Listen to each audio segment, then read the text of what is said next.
Bom dia, Adolfo, bom dia pessoal. Estamos aqui mais uma vez para dar continuidade aos nossos estudos doutrinários, às nossas reflexões, contando aqui com a colaboração do Adolfo, que é o nosso companheiro de sempre, né, Adolfo?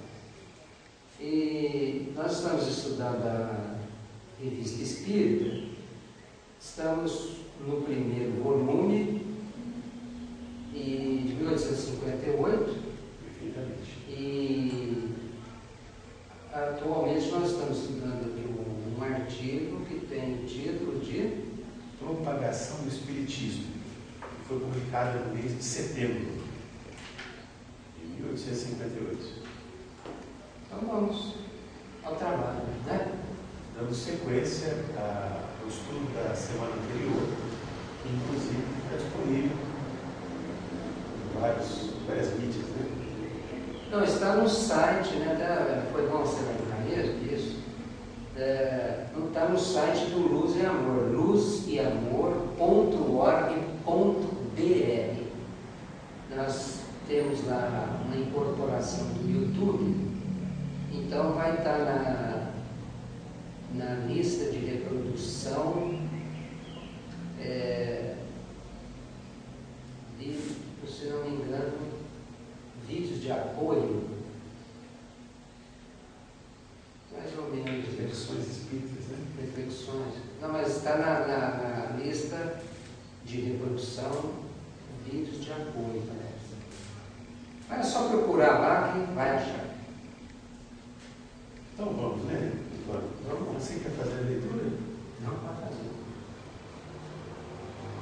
A maneira em que se vem propagando o Espiritismo até agora não merece uma atenção menos cuidadosa. Se a imprensa houvesse feito retumbar a voz em seu favor, se o pudesse enaltecer, se em suma o mundo lhe tivesse dado atenção, poder-se-ia dizer que se havia propagado como todas as coisas que dão margem a uma reputação factícia, da qual se deseja experimentar, mesmo que seja por curiosidade. Mas nada disso ocorreu. Em geral, a imprensa não lhe prestou nenhum apoio voluntário. Pelo contrário, quando não o desdenhou, em raros intervalos, a ele se referiu somente para o levar ao ridículo e para despachar seus adeptos aos manicômios, coisa pouco estimulante para os que tivessem a veleidade de iniciar-se na doutrina. Adolfo, essa leitura inicial me fez lembrar uma coisa. E você, como professor de história, vai até confirmar isso. Você já reparou a preocupação de Kardec em registrar o momento em que ele viveu, o momento do advento da doutrina espírita? Isso aí está fazendo um registro de como a doutrina se propagou, as dificuldades que ela encontrou, né? Então é um registro histórico. Você vê que não é um texto de informação, de conceito. Não é um texto conceitual, de princípios. Muito bem. Mas é um registro.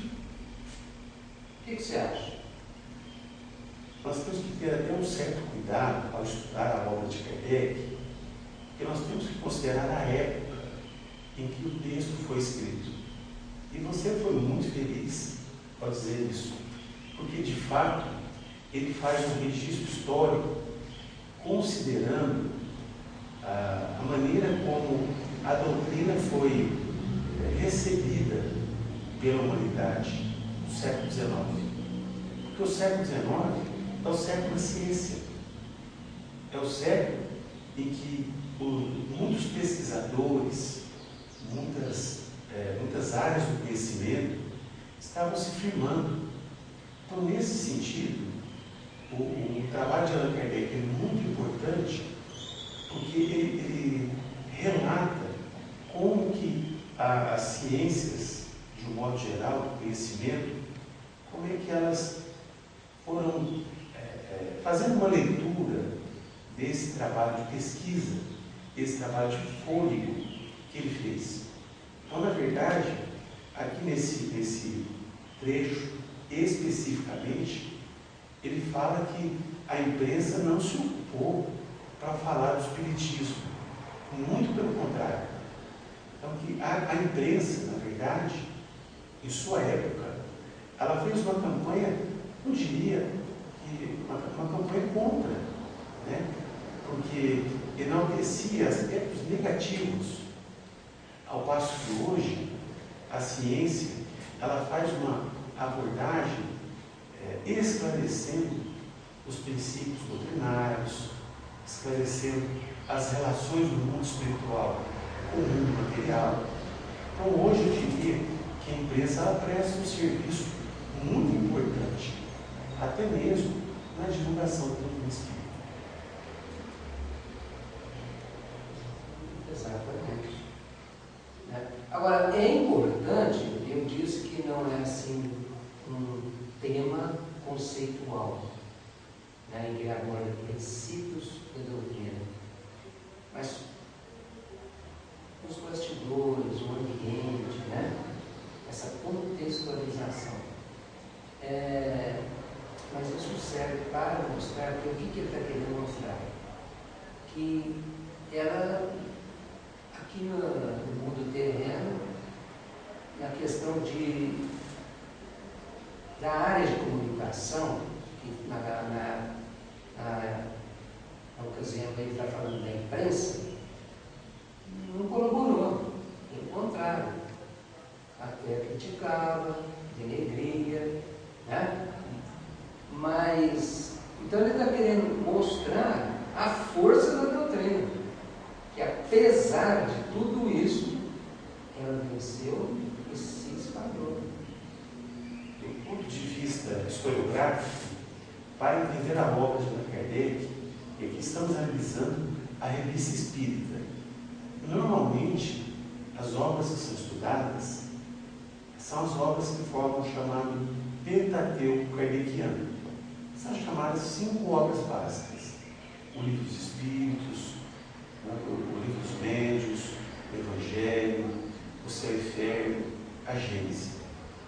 E aqui nós vemos um texto de um teórico que, enxergando o mundo em que vivia, então ele faz alguns comentários, né, acerca do momento que ele estava passando.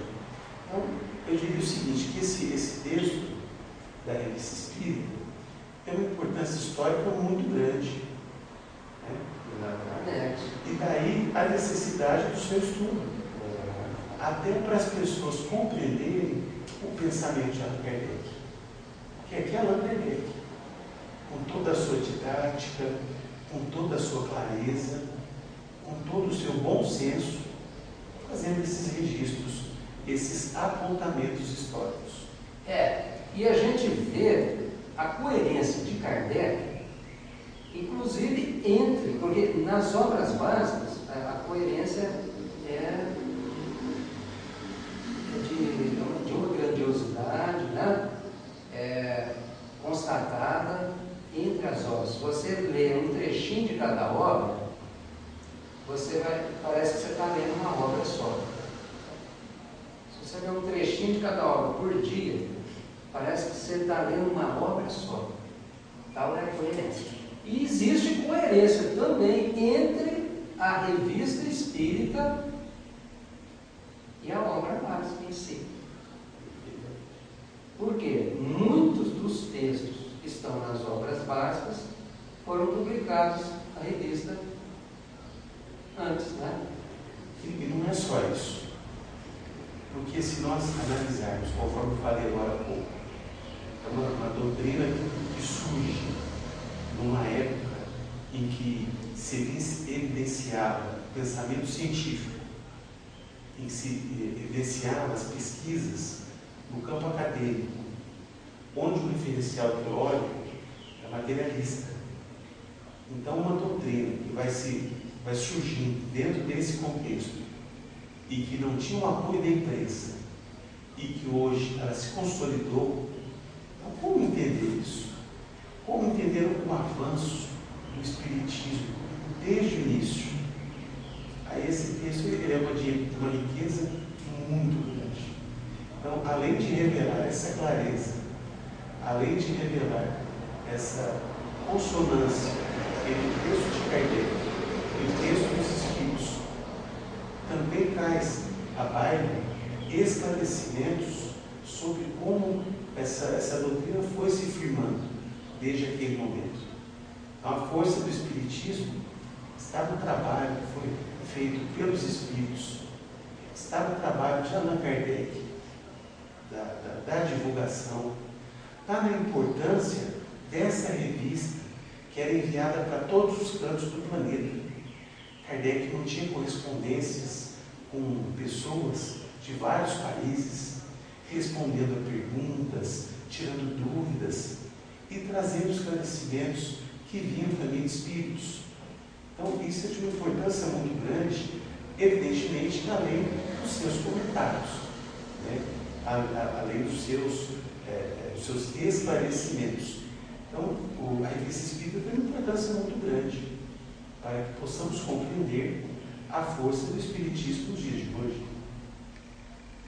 Né? Isso aí. Podemos continuar? Continuar.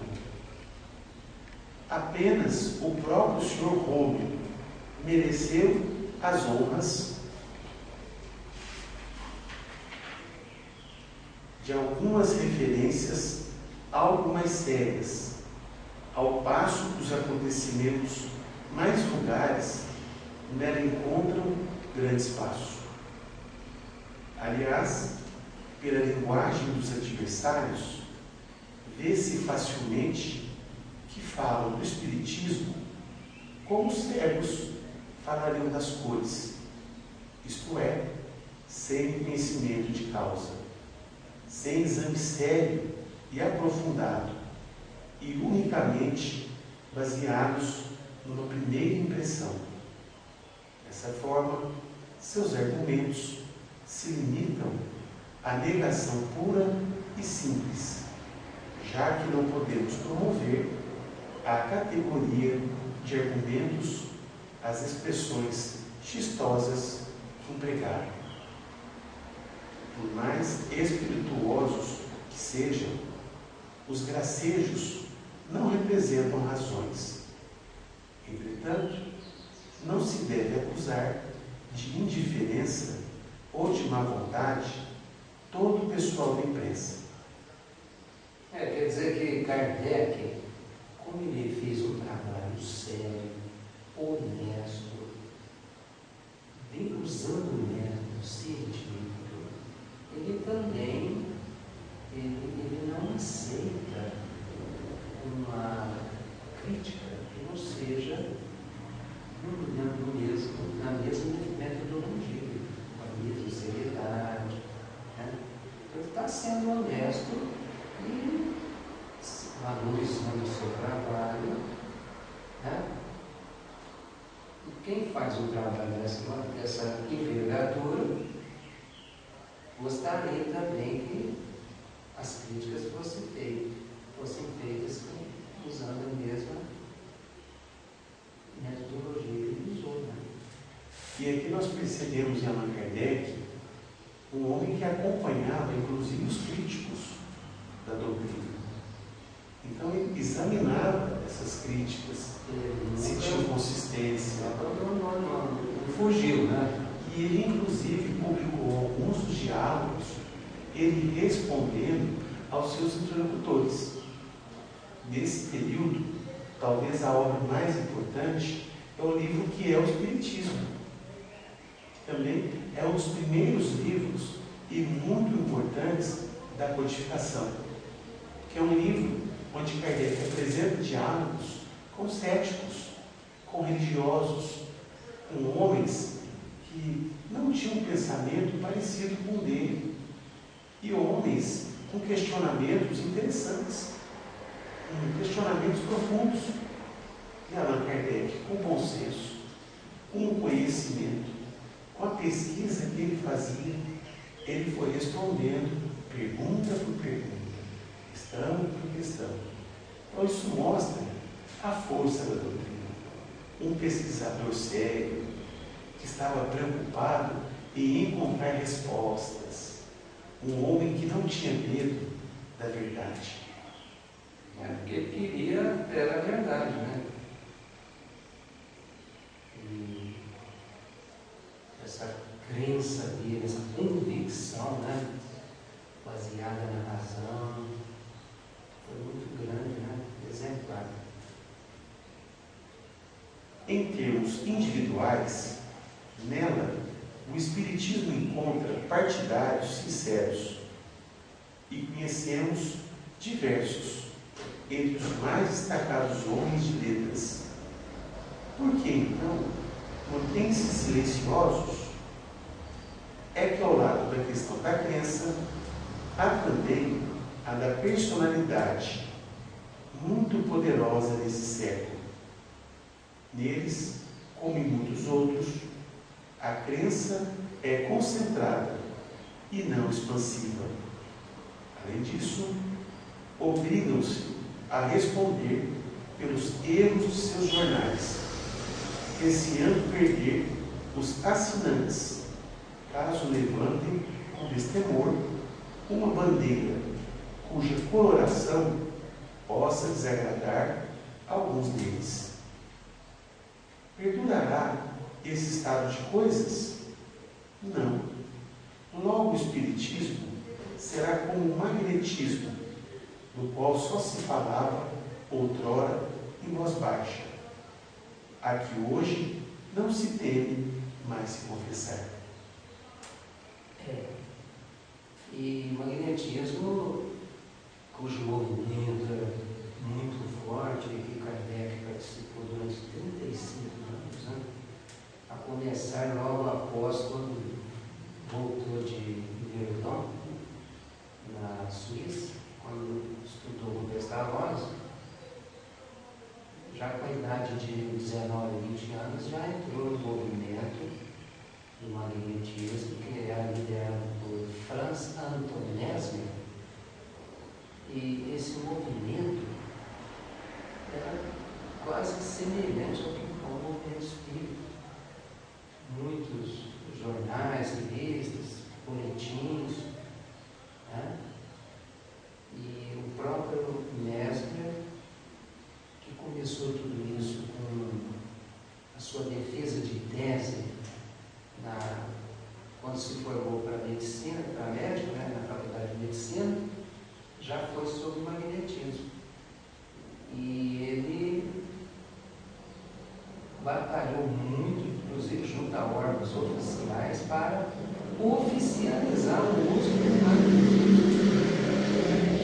Não foi conseguido, mas que a maioria dos médicos chegou a usar durante muito tempo, devido à medicina de Galeno ser muito primitiva, né? Com sangrias, né? Usar o uso de sanguessuga, achativos, né? Vomitórios. Os medicamentos eram esses. A partir de 1800 que a medicina começa a avançar, aí, certo, houve aí um arrefecimento do movimento magnetismo, mas aí casou com o surgimento da doutrina espírita. Né? Uma outra característica muito importante, a convicção de Allan Kardec.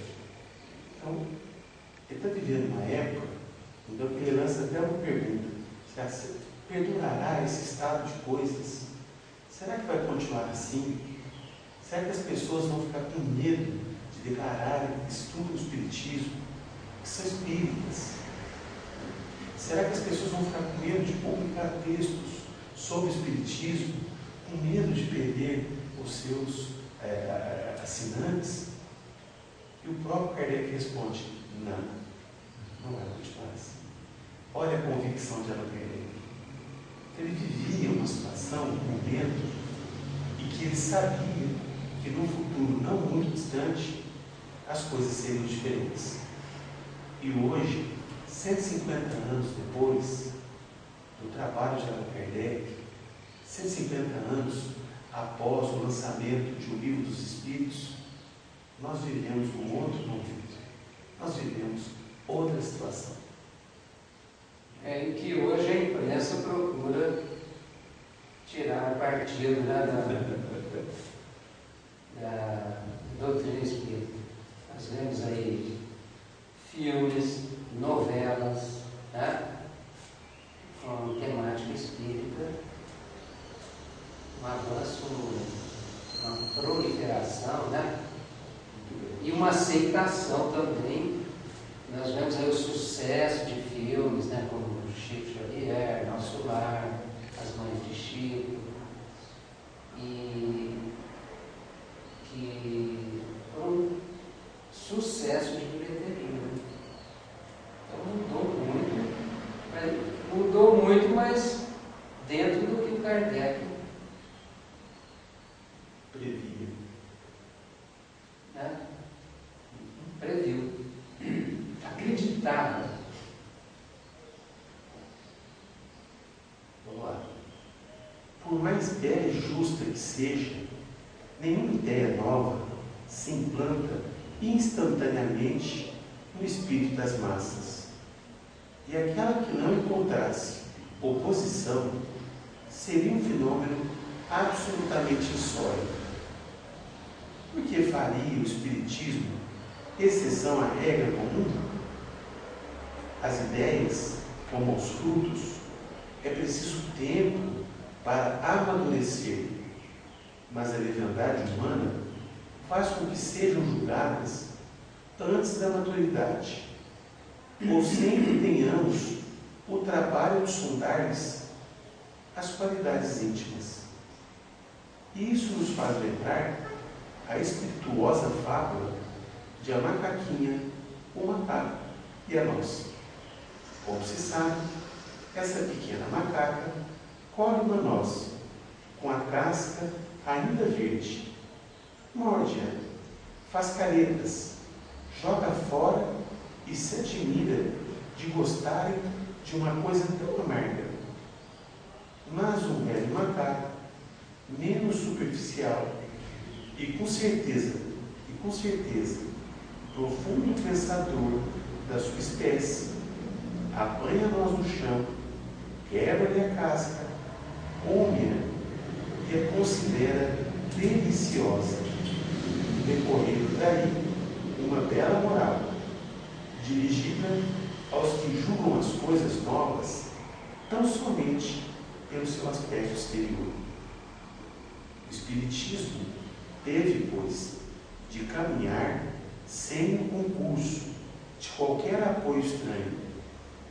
E eis que em 5 ou 6 anos tem se vulgarizado com tamanha rapidez que toca as raias do prodígio. Onde terá adquirido essa força, senão em si mesmo? Em seu princípio, é preciso, pois, tenha ele algo de muito poderoso, para ser assim propagado sem os meios superexcitantes da publicidade.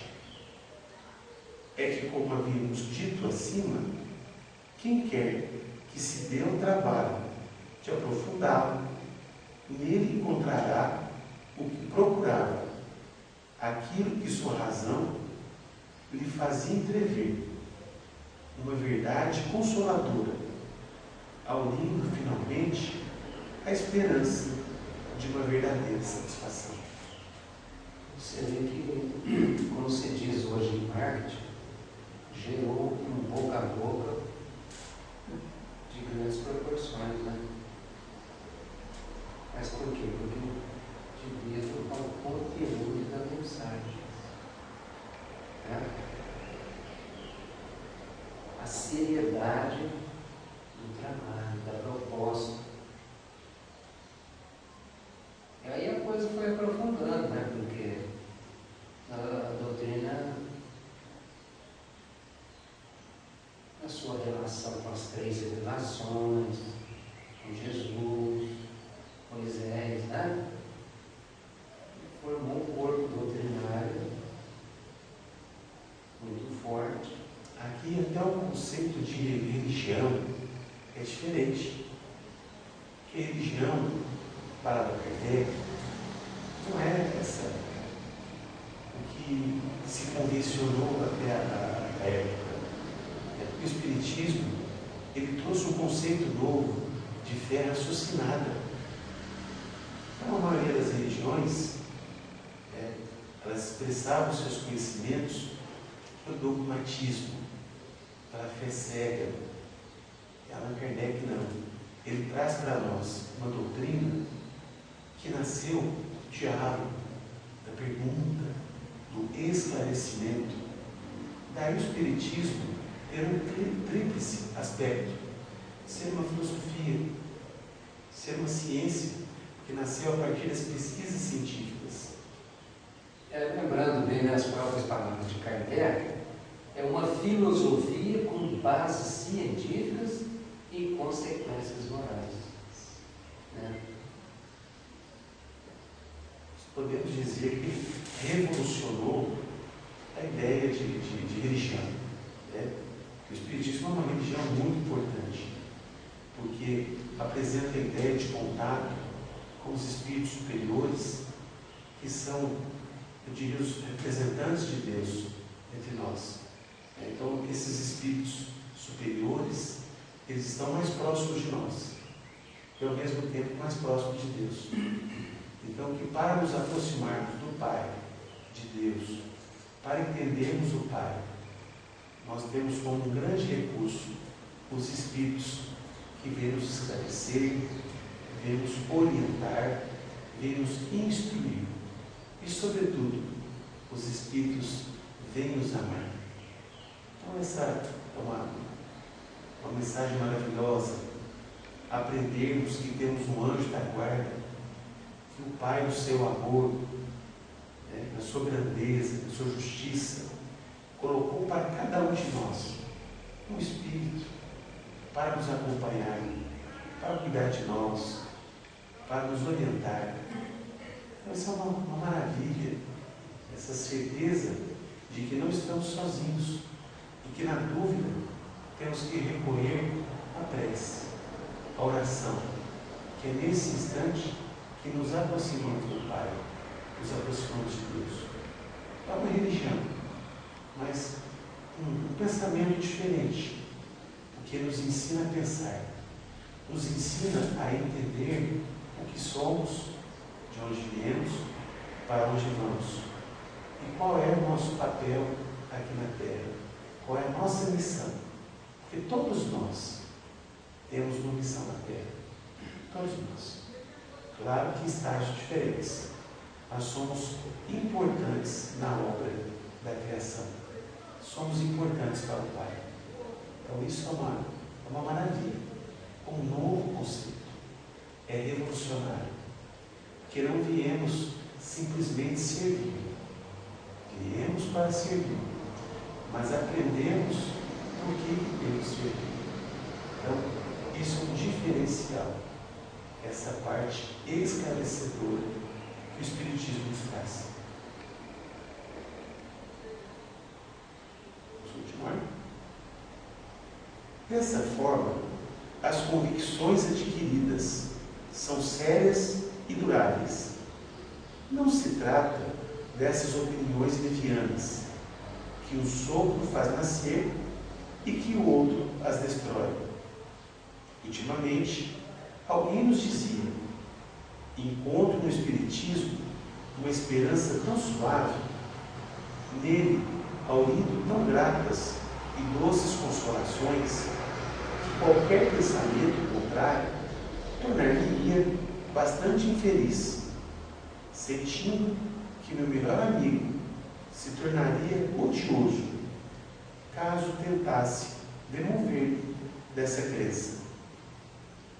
Quando uma ideia não tem raízes, pode lançar um brilho passageiro, semelhante a essas flores que fazemos desenvolver a força, mas que em breve, por falta de sustento, morrem e delas não mais se fala. Ao contrário, as que têm uma base séria crescem e persistem, terminando por identificar-se de tal modo com os nossos hábitos que mais tarde nos admiramos de um dia vermos passado sem elas.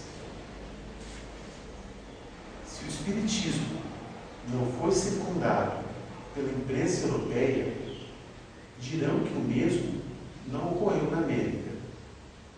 Até certo ponto, isso é verdade. Na América, como aliás em todos os lugares, existe uma imprensa geral e uma imprensa especial.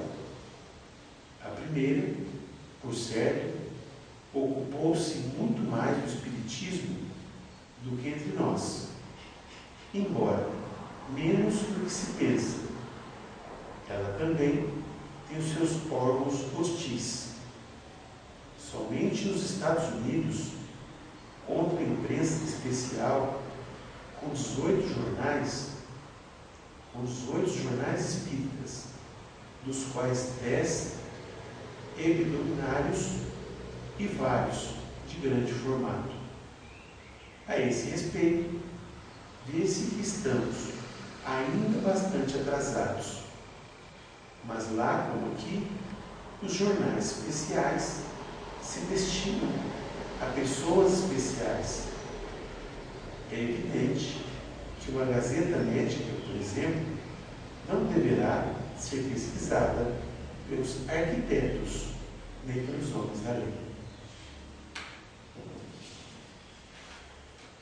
Da mesma forma, um jornal espírita, com poucas exceções, não será lido senão pelos partidários do Espiritismo. O grande número de jornais americanos que tratam dessa matéria prova a expressiva quantidade de leitores que tem alimentado. Muito fizeram, sem dúvida, mas em geral, sua influência é puramente local. São, na maioria, desconhecidos do público europeu. E os nossos jornais, muito raramente, transcrevem alguns artigos seus. Dizendo que o Espiritismo propagou-se sem o apoio da imprensa, queríamos nos referir à imprensa geral, que se dirige a todos, aquela cuja voz impressiona diariamente milhões de ouvidos, que penetra nos mais obscuros recantos, aquela que permite ao anacoreta, na solidão do deserto, estar tão perfeitamente a par do que se passa no mundo, quanto os habitantes das cidades. Enfim, da que semeia ideia às mancheiras. Quer dizer que a Europa acabou fazendo aquele papel de que santo de casa não faz milagre, né? Como ela foi a área geográfica na qual a doutrina surgiu oficialmente, né? Já na América,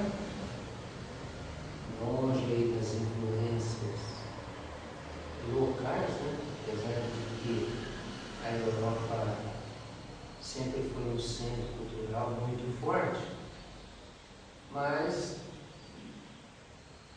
talvez já era assim, um povo com a mentalidade já mais renovada, né? Jamais sem tanto atavismo, né? Sem tanta posição contrária. O continente europeu. A doutrina criou até. Você vê que com a criação de jornais espíritas, o que significa isso? Já se criou um movimento. Tá? Já era um índice de solidificação, consolidação, né? Como diz, da doutrina. O continente europeu, sob o ponto de vista cultural, Mais conservador, né? sob o ponto de vista científico, era um campo que estava preparado para receber a mensagem. Tanto é que na Europa, muitos pesquisadores, analisando médios de vida físico, espíritos, falando sobre isso em outra oportunidade. No entanto, a propagação da doutrina, ela se dá mais no continente americano.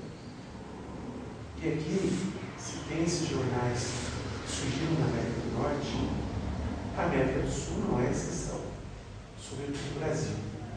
Então, os primeiros jornais espíritas, não me lembro o ano da publicação, da criação do jornal Eco de Aleitum, surgiu na Bahia, mas é na década de 60, volta de 1865, 66. Quer dizer que é muito novo também no Brasil a imprensa espírita. Grupos espíritas brasileiros, inclusive, mantiveram contatos com Allan Kardec. Temos até registros de cartas de Allan Kardec para os espíritas brasileiros. O espiritismo nasceu muito cedo aqui também, não só como na América do Norte. Então, o Brasil também é um palco onde, sob o ponto de vista intelectual, o nascimento do espiritismo ele vai estar muito precoce. Inclusive, quem é que trouxe o espiritismo para cá foram os imigrantes. Foram homens da cultura letrada, ou brasileiros que viajavam à Europa, ou que estudavam na Europa. De modo que os primeiros livros que vieram para o Brasil, eles vieram no original francês. E os primeiros grupos estudavam o livro dos Espíritos, eles faziam leitura no original, porque eram imigrantes, eram pessoas de muita cultura e, sobretudo, eram pessoas da corte. Então, ele veio da França, eu diria que para o Brasil, como um modismo francês, já que naquela época nós importávamos muitos produtos franceses. E importamos também o espiritismo. Então ele foi uma grandeza, uma proeza que veio para nós, no tempo de Allan Kardec, e que teve uma aceitação muito grande pela intelectualidade brasileira. Tanto é que os primeiros espíritas brasileiros são do campo, são militares, são jornalistas, poetas, são pessoas da área de direito. Então, uma análise, uma pesquisa interessante seria fazer um estudo do movimento espírita desde o início aqui, né? Você está citando aí, por exemplo, o jornal Eco Espírita. Eco de Aleitum. Eco de Aleitum. E desde as primeiras atividades até a data do desencarne de Allan Kardec. Foi em 1869. Né? Uma pesquisa interessante, você que é historiador, né? Como que andou o espiritismo aqui desde o seu nascimento até o desencarne de Allan Kardec. Eu não tenho assim, algumas datas agora de cabeça, mas no ano de 2008 eu participei aqui na Unesp de Franca da Semana de História e na ocasião teve um grupo de estudo, um GT, que tratava de estudos sobre o espiritismo. Inclusive esse GT foi coordenado Foi um professor Mato Pastor Gigante, que é um professor da Unesp e que já me orientou em algumas pesquisas sobre a história do Espiritismo. E na ocasião eu apresentei um texto falando justamente do histórico do Espiritismo no Brasil, falando dos primeiros espíritas, justamente nesse período, com nomes, as profissões, com a biografia desses primeiros espíritas. Por isso que eu falo que eram intelectuais. Relacionar, por exemplo, o andamento, a evolução do movimento com o lançamento das obras. Por exemplo, a primeira obra, o Livro dos Espíritos, 1857. A segunda, o Livro dos Médiuns, 1861. O que aconteceu no Brasil entre 57 e 61?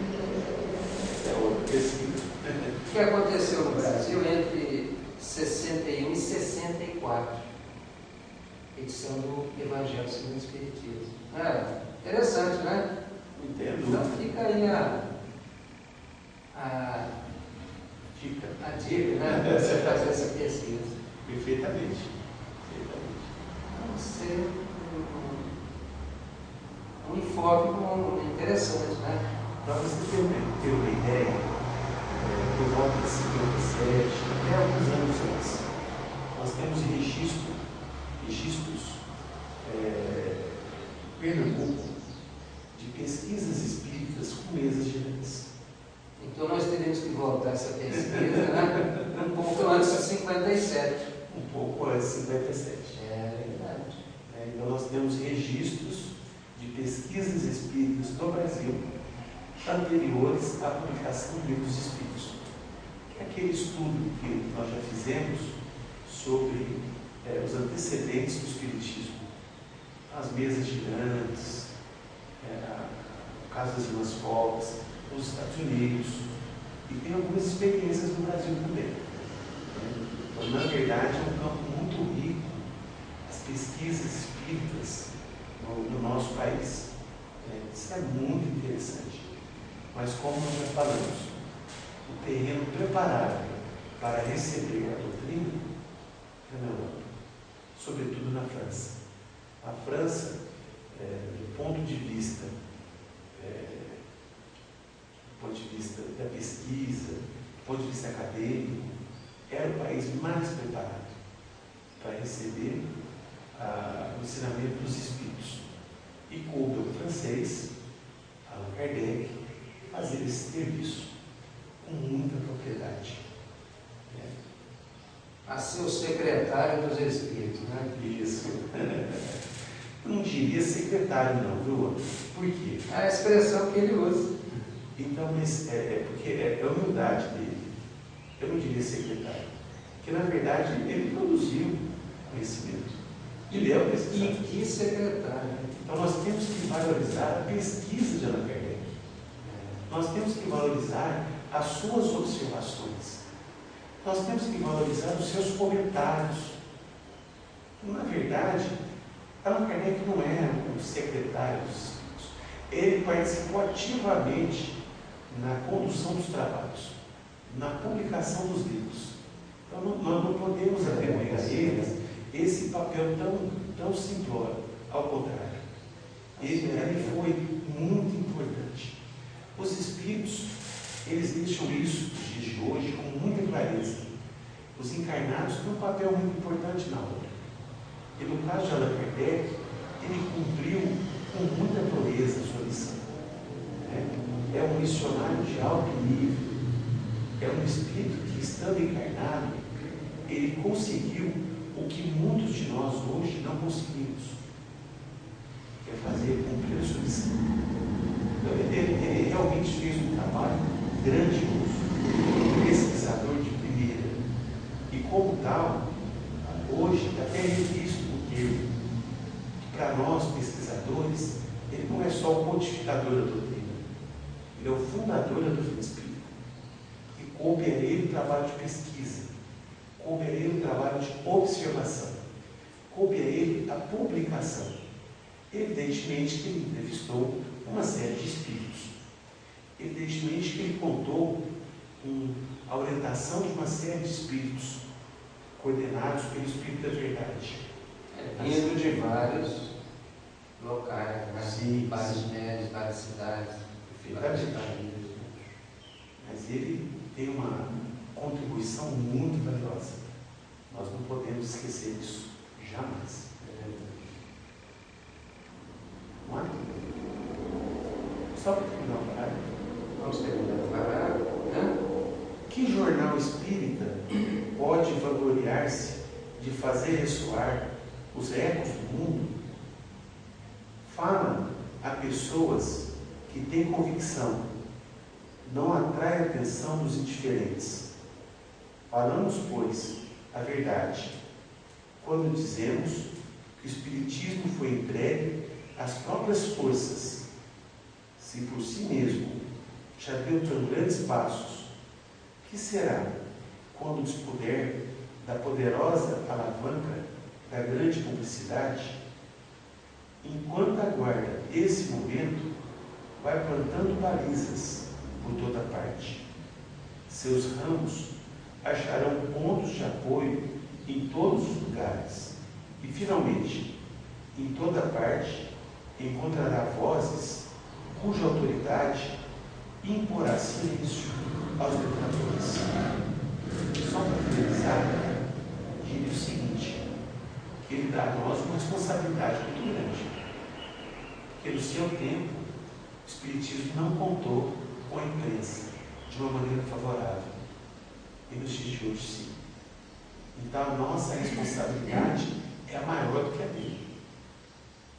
Então, nós temos aí que trabalhar muito, que arregaçar as mangas e estudar a obra de Allan Kardec, de entender o trabalho de Allan Kardec, de entender o ensinamento dos Espíritos e de fazermos mais, muito mais do que ele fez. É isso mesmo.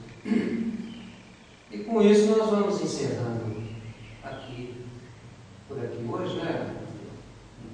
O Adolfo está fazendo aqui conosco essa gravação no intervalo de trabalho seu na escola Pestalozzi, né?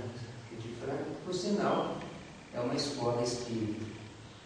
E logo, logo ele vai ter que retornar para exercer as suas funções de professor na Feira de Bandar. Então nós agradecemos mais uma vez e até uma próxima oportunidade. Muita paz.